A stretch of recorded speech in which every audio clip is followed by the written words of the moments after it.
Hey everybody! I have some things I'm just wondering a little bit about. Topic might be just change, or looking at your life, or what are things that we have things that we avoid looking at, or think we do look, or we don't need to look, or we've put a lid on, so it's like that's behind me. When I work with people, the agenda is not anything. I'm mostly going to contribute to whatever you desire. And then, of course, if you are asking for change, I will contribute and help and create a space where there's an immense allowance to whatever is, and then ask questions for you to become aware what's possible for you or not possible. Possible and not from a limitation. It's more like, where would you like to go with this? Because we have our world is kind of really often in some kind of box, comes in some kind of context, and we're always limited. I would say generally limited in our context because it's what we know, what we're comfortable. Our world is our world. My world is different from your world. I might see the world from my perspective, but it's literally my perspective. How I grew up, I have values with me due to that. You have values due to that. And then when we're grown-ups, we can form them consciously and choose them. That's why you see people change a lot when they, depending how they get influenced or what they buy into or what they choose to believe in. And that's normal. That's nothing strange, but we can sometimes get a bit surprised about people's choices. But we do get influenced. And the more conscious we become in general, we will see all of these things, the things we get manipulative, the things we get inspired by, the perception of the world, the whole system, how to live. You grow up, you go to school, and you need a career, and you do good things. And they're the bad things. Everything is in context of values and judgments and things that we've learned we're supposed to be and do and create. I mean, depending on what society you live in or what country, there will be different things that you get inspired or as an inspiration. No, it's not always inspiration because it's like it can just be things that you grow into and that's what you have to live up to. And then the rebel inside of you, if you have one of those, might go against that. And you might have a problem not living the life you want to live. I don't know if I've been coaching for 20, 25, 30 years, 25, I would say, 20, 25, and different modalities, and learned so many. Every modality you get an awareness and you get new tools and you build it up, and the coaching is a mixture of everything. It's not one way of coaching. And for me, that has changed during the years. I did NLP, I did Access Consciousness, I've done a lot of others, lots of modalities, I would say, or I've had really great teachers, and then you come to a point you want to progress, you want to do something else, and that's what you bring the best with you, or the ones that you see are tools that are valuable. And I enjoy that because it grows my whole system, me, my awareness, what I can be and do and create and contribute with, and knowing that when I coach a client, it's not, my point of view is really not valuable if they don't ask for it.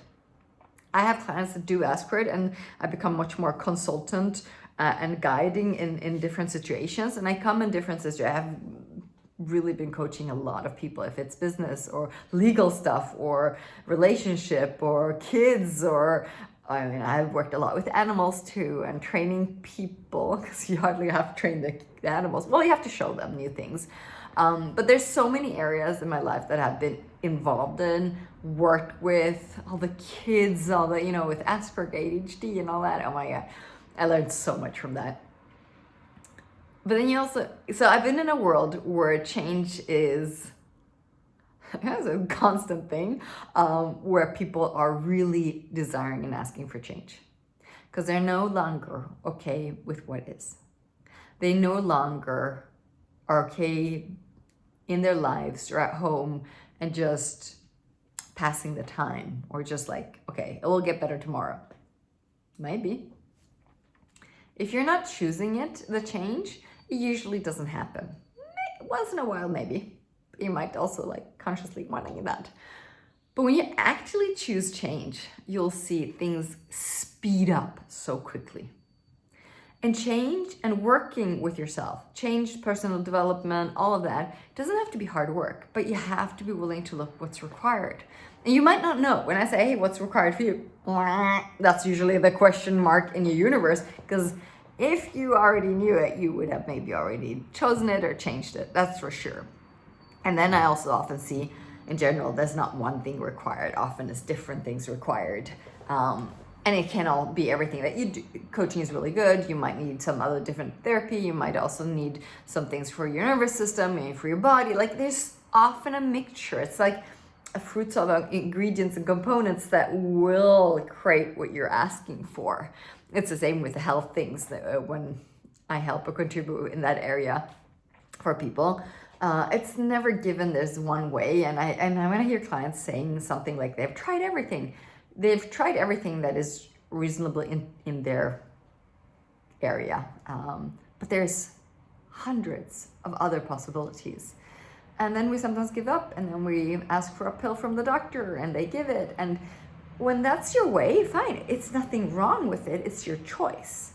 I see that we can be free from most of the things if we work with ourselves. But you have to have a little courage. You have to let go of control. You have to be willing to start trusting your awareness. And it's not comfortable in the beginning because we rather sometimes avoid things, shut it off, not wanting to deal with it.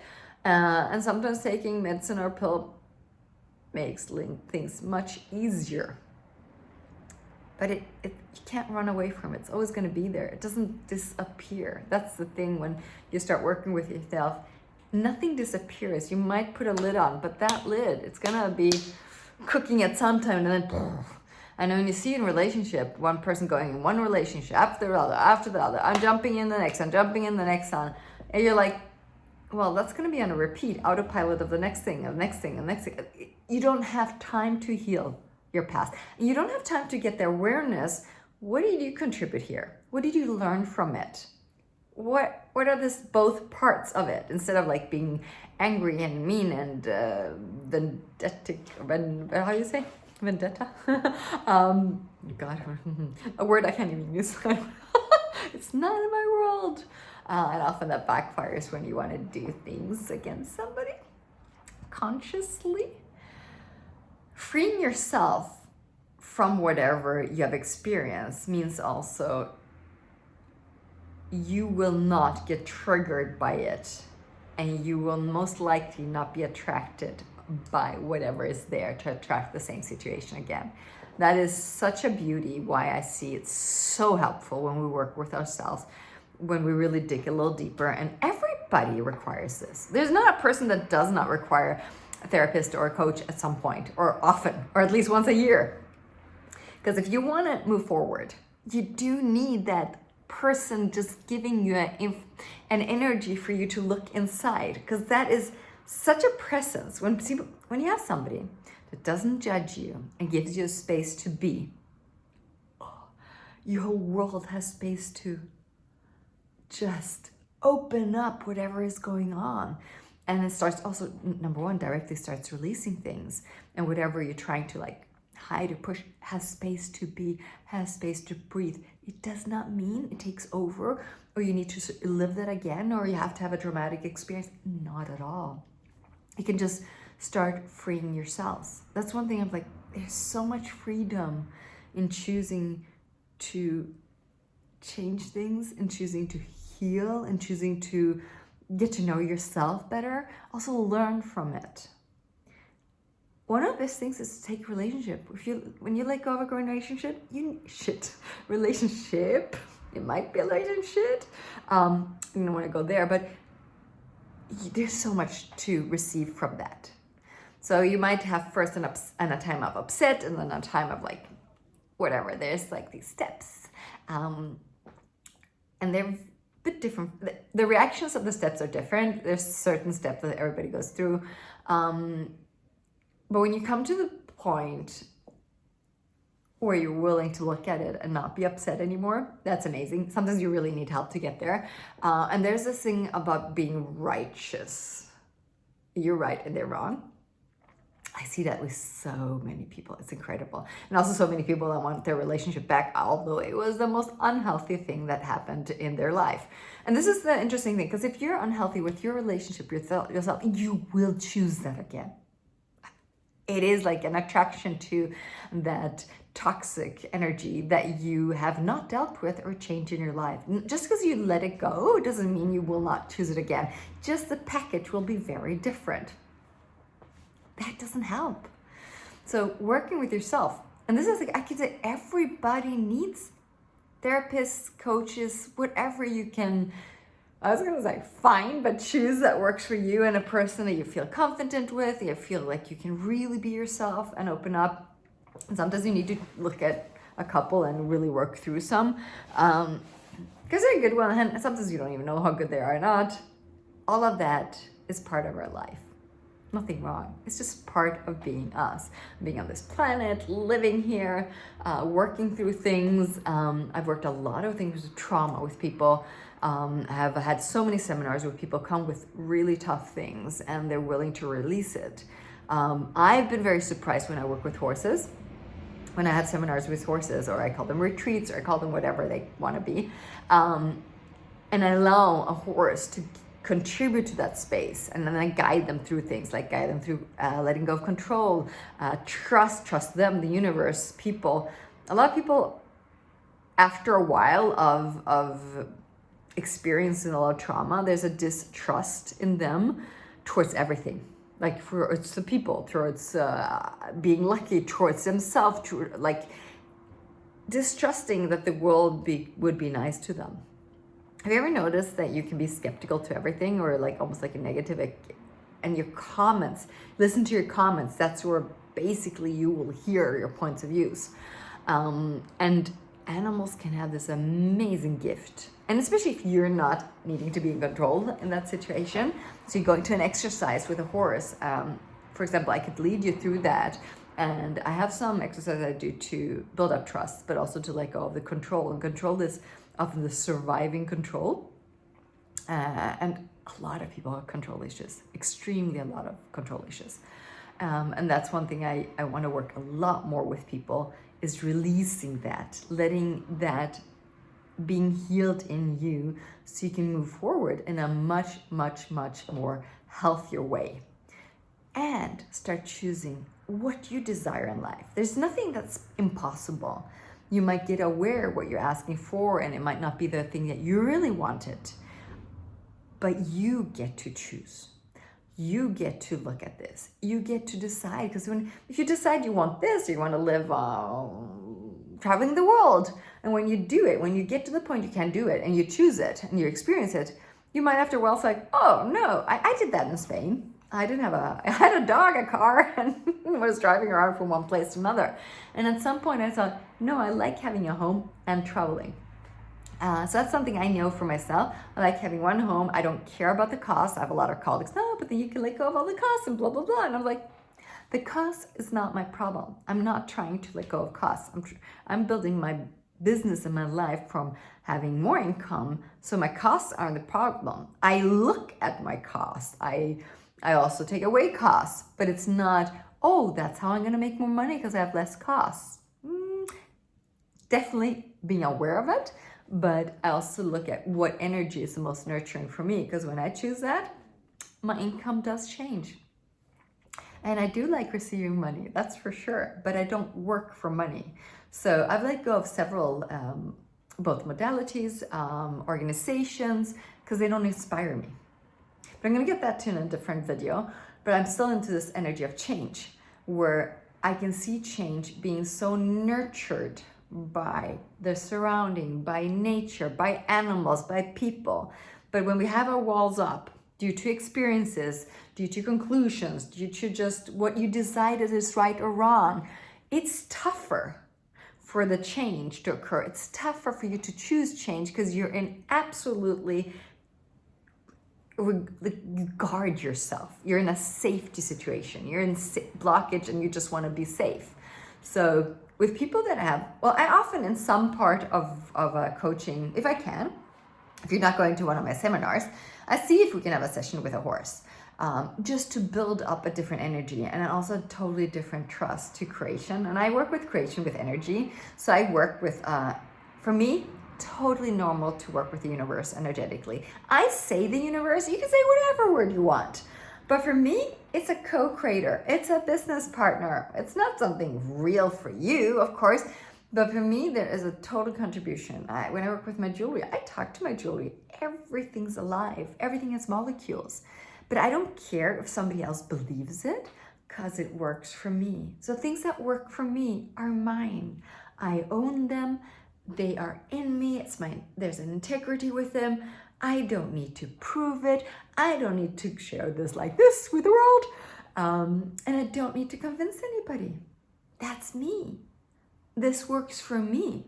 It doesn't ever have to work for anybody else. But I will definitely invite you to show how much more ease you can have with your creations, how much fun you can have, how unrealistic this is for somebody else, but how magical the world is creating your life. That's for me. Natural, normal, my living. My living will not be the same as yours. And even if we look at the same tools and we look at the same awareness, your awareness and the way you'll create it and form it will be exactly how it works for you. But there will be inspiration that comes to your solid, like where you're super connected with your being, with your energy, with what you would like.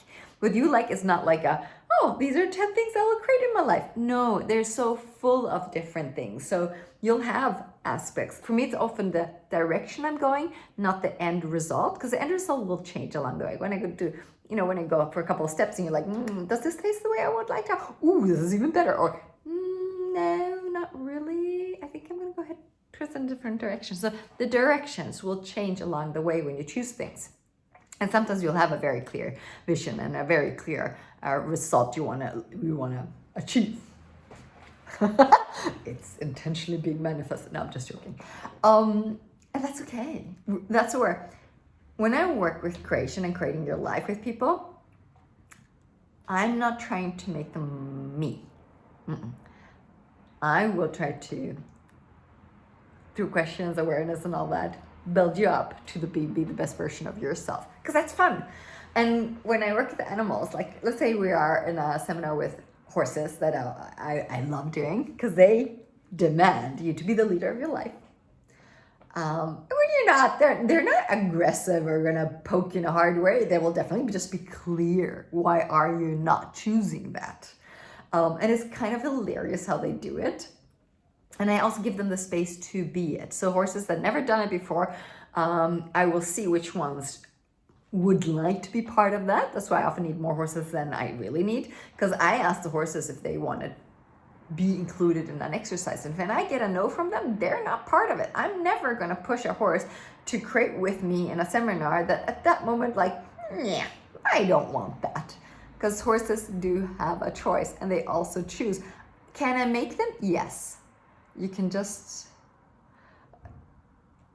you might understand that won't work perfectly. Well, the magic will disappear. That's one of the things I see. If I can definitely make a horse work for me, but that's where also I'm then choosing. I am the power of that. And of course it can work. They're very kind. They often allow it.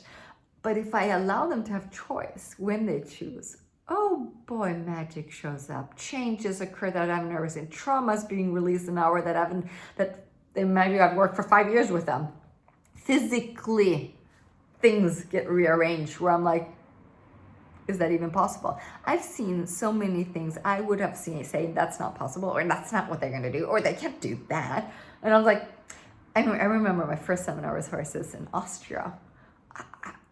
I had no idea. I mean, it was my first seminar. I mean, I knew the tools. I work with them. I work with horses a lot, many lifetimes, many years in my life. But that they correct but that they can correct the Wirbelsäule. You see, I'm already in the German. So funny, my brain sometimes. The spine. So it did a correction of the spine. So her hips became even. They were uneven. And she's like, I don't remember exactly the words were, but it was like so weird in her body because she was even. And that was a correction. The horse moved its back and you can hear, and you're like, what happened here? And the funny part is, I was like, yeah. And that course, it happened with 2 people. But then over the years when I worked it, I've seen this happening over and over again, where people receive healing in their body, or corrections, or healing, because it's very different what happens. So that's on the physical part. Then they have the mental, energetically, traumas that are locked in your system. You do know when you go horseback riding that these sides of your brain starts, and your whole system starts rearranging. So it's very healthy to go horseback riding. If you have a kid or a teenager, please see if they can go horseback riding as often as they can, because there's so much that will be rearranged in the system. It's so potent, it's so healing. Your brain also gets a balance that you cannot otherwise receive as well. So there's a lot of things that you can really contribute to yourself, just go horseback riding. But then there's also like a lot of things where people will not allow the whole space. You have to open up that space with the horses as well. Well, that's a big topic and I love it, but I do see change can occur in so many beautiful ways. If you start asking for it, things will show up very differently. And then you also can talk to people, find people that are supportive, find people that have gone through change. Ask them. It doesn't mean that way they did it is the right way, but it might be like a first step. Or you find somebody that works with you and all these steps that come along. It's so freaking beautiful. Change does not need to be hard work, but you have to be willing to do the work. Namaste, everybody. Bye, guys.